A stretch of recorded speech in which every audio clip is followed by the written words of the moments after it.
हाय दोस्तों, मैं श्रवण आप सभी का स्वागत करता हूं इकोनॉमिक्स की क्लास में अपने यूट्यूब चैनल परीक्षा रात्रि पर। जैसा कि हम सब कल वित्त आयोग पर डिस्कस किए थे, उनके हर एक पहलुओं को संरचना, उनके कार्य क्या है जानने का प्रयास किए थे। आज हम सब जो है कि राजस्व प्राप्ति पढ़ेंगे। ये राजस्व प्राप्ति क्या है और इनका क्या महत्व होता है, इन सब को जानने का प्रयास करेंगे। ये जो राजस्व प्राप्ति है, इनके घटक क्या है? घटक, इनको घटक को हम दो रूपों में देख सकते हैं।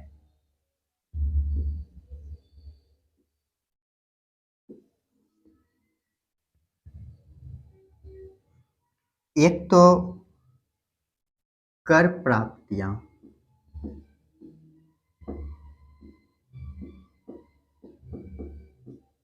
दूसरा है क्रेतर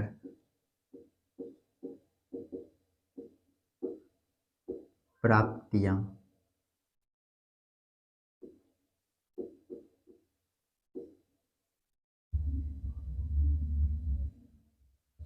ये कर प्राप्ति क्या है?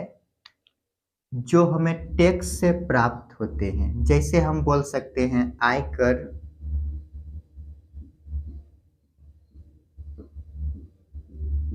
निगम कर,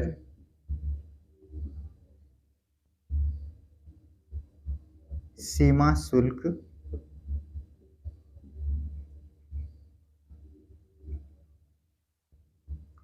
इत्यादि। इन सब को हम पढ़ चुके हैं। ये क्रेतर प्राप्ति क्या होता है?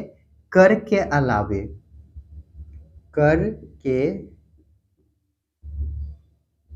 अलावे, कर के अलावे सरकार को जो कि राजस्व की प्राप्ति होती है वो है शुल्क से। विभिन्न प्रकार के जो सरकार शुल्क लेते हैं, शुल्क से और जुर्माना से।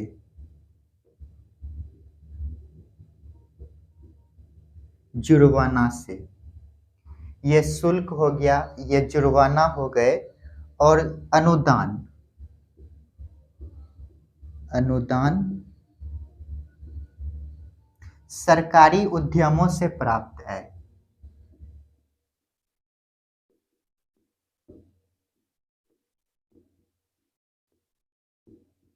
से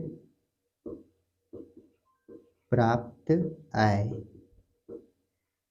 तो ये जो है कि राजस्व प्राप्ति आने की हम बोल सकते हैं कि सरकार के जो है कि आय जो होते हैं वो कहाँ से प्राप्त होते हैं। तो इनको हम दो रूपों में बांटे, एक तो कर से प्राप्त और दूसरा क्रेतर, कर के अलावे जहाँ से प्राप्त होते हैं। इन दो दो रूपों में बांटे।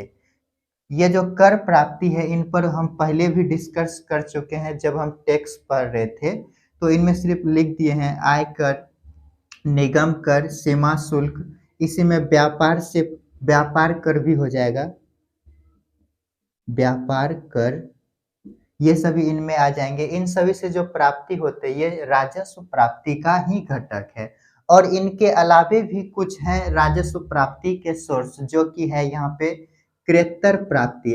अर्थात कर के अलावे भी हमें टैक्स की प्राप्ति होती है, जो कि है शुल्क, जुर्माना। हम किसी व्यक्ति पर जुर्माना लगा देते हैं पैसे का, तो उससे भी हमें राजस्व की प्राप्ति हो जाती है। अनुदान, किसी के द्वारा यदि अनुदान दिया जाता है, कोई देश यदि भारत भारत जैसे देश को कुछ अनुदान देता है, तो उनसे भी राजस्व की प्राप्ति होती है।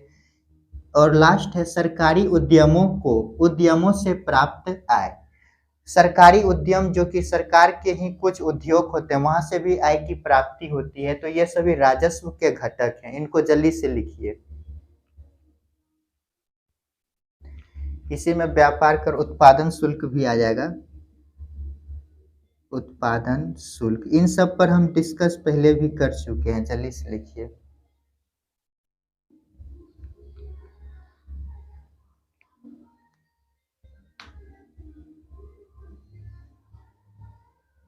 चलिए इनको मिटाते हैं।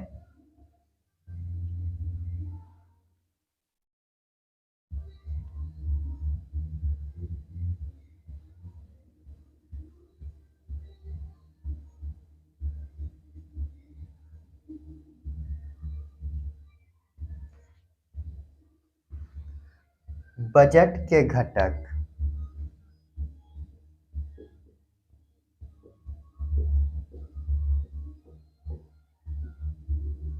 ये बजट के भी दो घटक हैं। ये क्या है?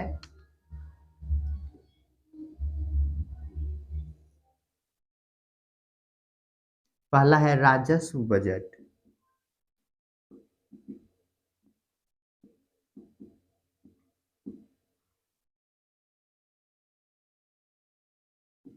पूंजीगत बजट। ये राजस्व बजट जो होते हैं इनमें क्या आ जाएगा? सभी प्रकार के टैक्स आ जाएंगे। सभी प्रकार के टैक्स। ये राजस्व बजट जो है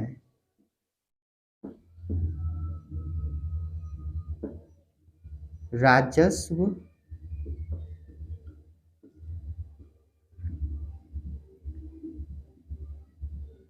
के आय और व्यय को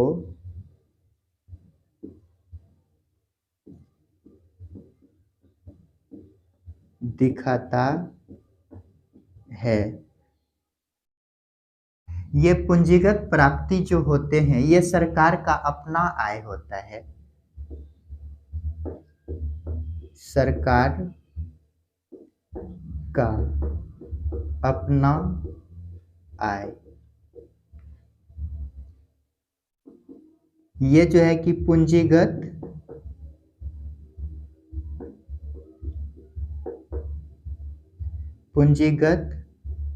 आय और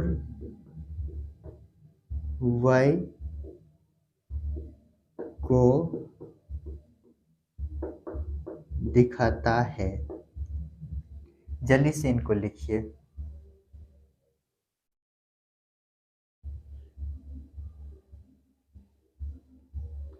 ये जो बजट के जो घटक हैं, कितने घटक हैं? तो इनके दो घटक हैं। कौन कौन से घटक हैं? तो राजस्व बजट है और पूंजीगत बजट है।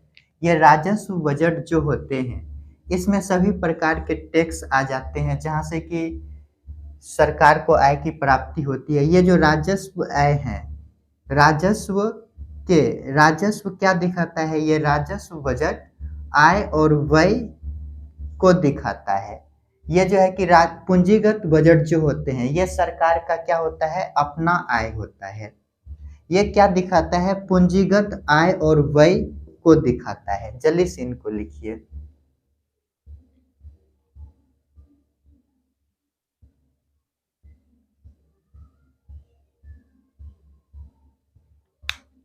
चलिए इनको अब हम मिटाते हैं।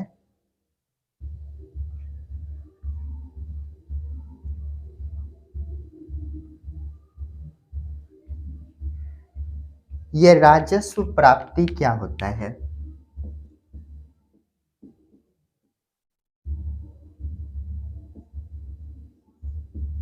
राजस्व प्राप्तियां। ये राजस्व प्राप्तियां क्या है?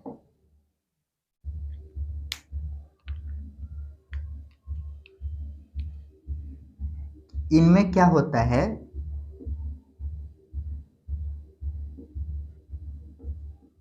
सरकार की देयता उत्पन्न नहीं होती है। जैसे उदाहरण हम बोल सकते हैं टैक्स, सभी प्रकार के टैक्स। ये क्या होता है? एक पक्षीय होता है। यह एक पक्षीय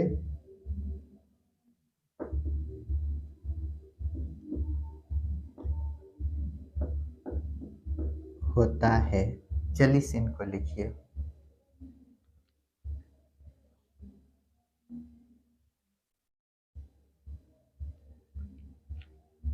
ये जो राजस्व प्राप्ति है, इन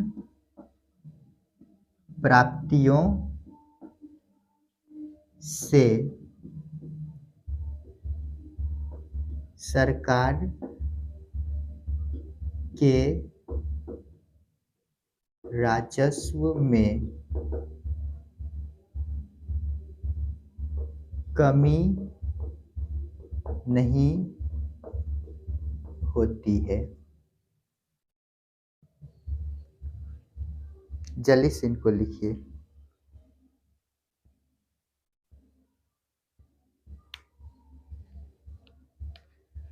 यहाँ पे राजस्व में किसी प्रकार का लिख लीजिए, किसी प्रकार की कमी नहीं होती है। तो ये क्या है, राजस्व प्राप्ति क्या होते हैं? ये जो है कि ये जो राजस्व प्राप्ति है, इनमें सरकार की कोई देयता उत्पन्न नहीं होती है। इनका कहने का मतलब हुआ, ये जो सरकार को जो प्राप्त होते हैं, जैसे हम उदाहरण के तौर पर लिखे हैं टैक्स। ये जो टैक्स जो सरकार लेते हैं, क्या सरकार इनके बदले जनता को जो टैक्स भरता है उनको कोई विशेष सुविधा देते हैं? तो नहीं। इनसे क्या करता है, जन कल्याण करते हैं, जन कल्याण। इनमें क्या हुआ, सरकार की कोई देयता हुई नहीं हुए, ये तो जन कल्याण पर लगा दिया गया। जो व्यक्ति ये भरा टैक्स, यदि उन्हें विशेष सुविधा देता तब देयता उत्पन्न होती। यहाँ क्या हो रहा है, जन कल्याण हो रहा है, तो यहाँ पे देयता उत्पन्न नहीं हो रहे। यह क्या है, एक पक्षीय है, सिर्फ देने वाला है। उसके बाद जो लिया वो फिर पुनः उसे वापस नहीं करता है। इन प्राप्तियों से सरकार के राजस्व में किसी प्रकार का कमी नहीं होता है। ये जो सरकार को प्राप्त होते हैं, यदि इनको हम लगाते हैं, जैसे वृद्धा पेंशन हो गया, छात्रवृत्ति, इन सब में, तो इन सब से क्या होता है, सरकार के जो अपना आय है उनमें कमी आता है? नहीं आता है। जल्दी से इनको लिखिए।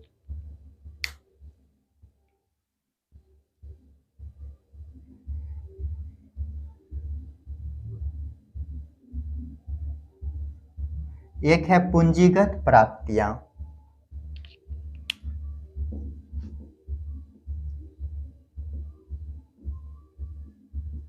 पूंजीगत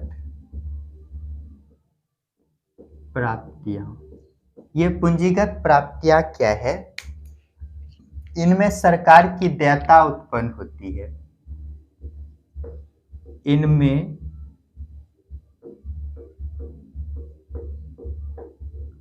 सरकार की देयता उत्पन्न होती है। जल्दी से इनको लिखिए।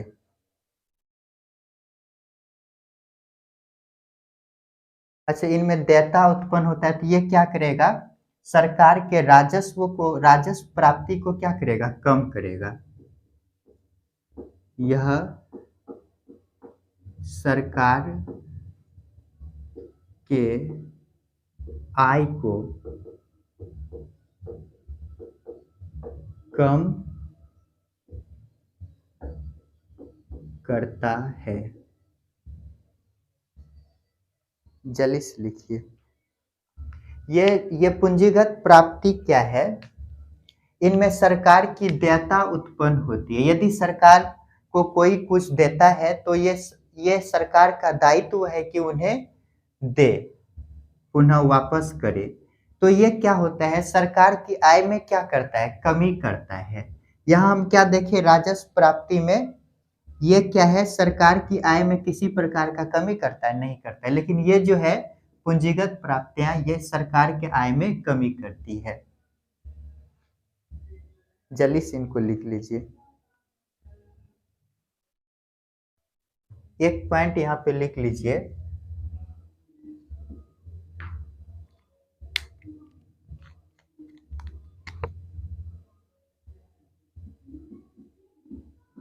राजस्व नीति को ही बजट नीति कहते हैं। ये जो राजस्व नीति है, इसी को ही क्या कहा जाता है? बजट नीति। दोनों सेम है, जल्दी से इनको भी लिख लीजिए। तो आज हम बजट पर डिस्कस, ये क्या है, राजस्व प्राप्ति को जानने का प्रयास किए।